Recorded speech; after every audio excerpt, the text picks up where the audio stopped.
Mr. Alban Maginness. Mr. Maginness. Thank you very much, Mr. Speaker. I know it's approaching lunchtime.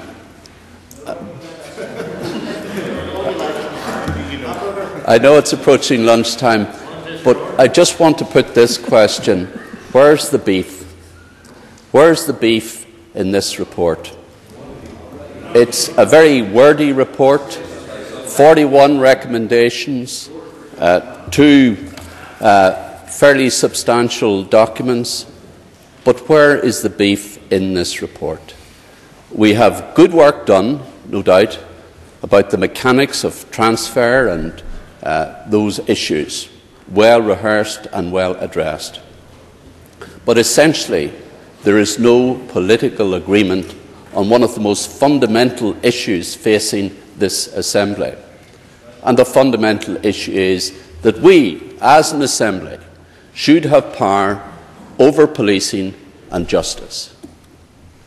It is, in fact, the hallmark of real devolution, the hallmark of real government to have control over law and order. And I listened very carefully to what Mr. McFarlane said about his political predecessors. And I've read the biography of Brian Faulkner, and in that biography he refers to the fact that when the Heath government indicated to them that they were removing justice and policing powers from the Northern Ireland government, that he felt that that was diminishing the sense of government, that no government could in fact be credible if it didn't have control over law and order. And he was right.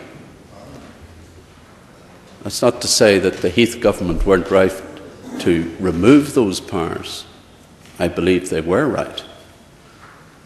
But as a consequence of that, that government resigned. As a consequence of that, devolution was ended here in Northern Ireland for a good number of years. But it goes to the very heart of government.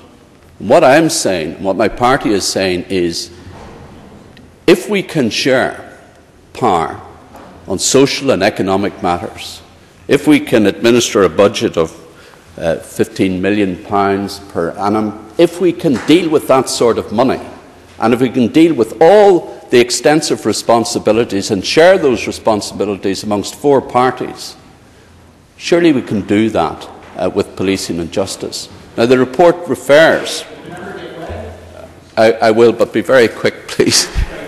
Yes. Does the member not agree that there's been a separate treatment of policing and justice throughout any attempts at devolution over the last 35 years?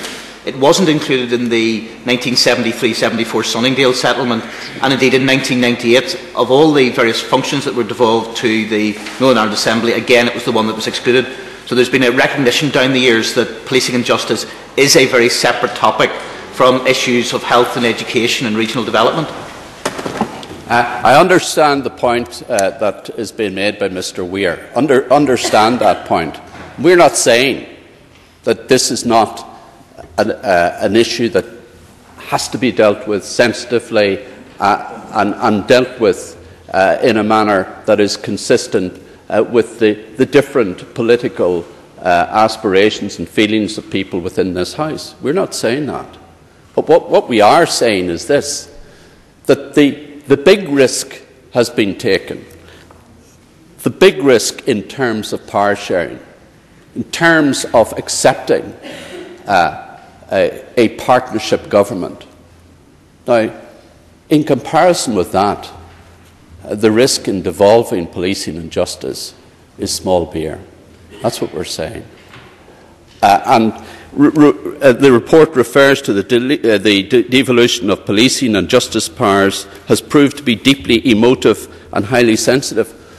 Well, what I would say to Mr. Weir, Mr. Speaker, and to other members of the House is this: it's time we left emotions behind. It's time that we grew up. It's time that we became mature politicians, dealing not with emotional matters, but dealing with the realities of power.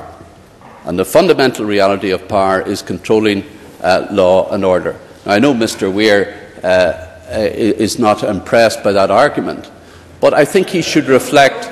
I think he should reflect long and hard on that. Indeed, as a lawyer, I would have expected him to be more accepting of the importance of law and order being part and parcel of the political setup. But what I am saying, the basic fundamental premise is this: if you accept power sharing, then surely you must accept power sharing in relation to policing and justice. What I would further say is this: that in essence, if not in law, we have had the devolution, at least partially, of policing to the Northern Ireland Policing Board. And that has been perhaps one of the most sensitive issues throughout all the political discussions. So if we have that partially devolved, why not go the whole hog? Why not have all of it devolve?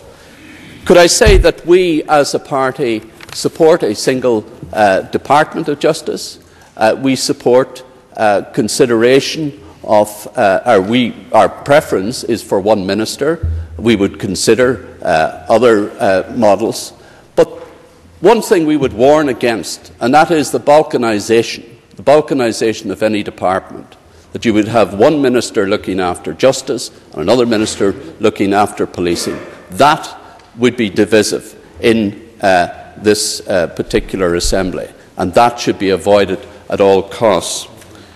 And I would hope that this House could agree sometime very, very soon to the complete transfer to one single department, one single minister for justice and policing. Every day of the week, these issues arise. Thank you.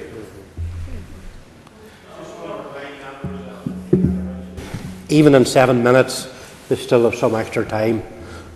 Maybe I should have said it at the start of the debate. Yes. Thank you, Mr. Speaker. I must be doing something right.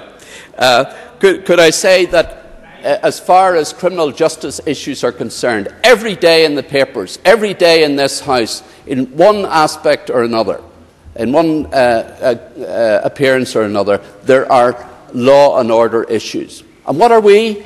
Are we legislators in relation to that? Are we administrators in relation to that? No, we're not. We're spectators. Let's end being spectators and let's become players on the field.